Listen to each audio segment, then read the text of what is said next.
अगं ते ना बाई आंदोलन चालू आहे मुंबईत. म्हणजे काय? मराठा समाजासाठी आरक्षण पाहिजे असं मराठ्यांची मागणी आहे. आणि ती मागणी मान्य व्हावं, मराठ्यांना आरक्षण मिळावं म्हणून ते आंदोलन करतायत मुंबईमध्ये जाऊन. आपल्या न्याय हक्कासाठी ना प्रत्येकाला या लोकशाहीमध्ये अधिकार असतो की आंदोलन करण्याचा, बोलण्याचा, मागण्याचा हक्क. तसे तुला काय मी म्हणते बरं, आता ती मगाशी बोलत होती ते कोण आहे? आपल्या इकडच्या भागातलेच नेते, तुला माहिती त्यांचं नाव? मला काय माहिती आहे कोण आणि काय आहे? बाई बघा हे असं सर्वसामान्यांचं. पण मला एक सांग, महाराष्ट्राचे मुख्यमंत्री कोण आहे? मला माहितीच नाही. हो अशी निर्भेद बर, मला तुला काही प्रश्न विचारायचे. महाराष्ट्राचे मुख्यमंत्री कोण आहे? मला नाही माहिती.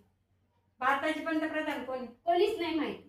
उपमुख्यमंत्री नाही माहिती. बघा हे असं, हे जे आपलं रोजंदारीनं पोट भरणारे लोक आहे ना, यांना समाजात काय चाललं, राजकारणात काय चाललं, कशाचं काही नसतं. या बिचाऱ्यांना आजच्या पोटाला भाकर कशी मिळेल याची भ्रांत असते. म्हणून ही लोक आहे ना फार या खोलात जात नाही. लाडक्या बहिणीचे पैसे कोणी आपल्याला दिले? मंत्रीनी. कोणत्या मंत्र्यांनी? कोणते मंत्री ते काय त्याचं नाव मला नाही माहिती. हे बघा हे असं लाडक्या बहिणीचे पैसे घेतील, पण आपल्याला कोण देतंय, काय देतंय, कशासाठी देतं हेच पत्ता नाही. म्हणजे या भारतात हे बघा हे असे काही खूप अज्ञानी पण आहे, काही खूप ज्ञानी पण आहे, काही मध्येच इकडून सुळकी तिकडून सुळकी मारणारी आहेत.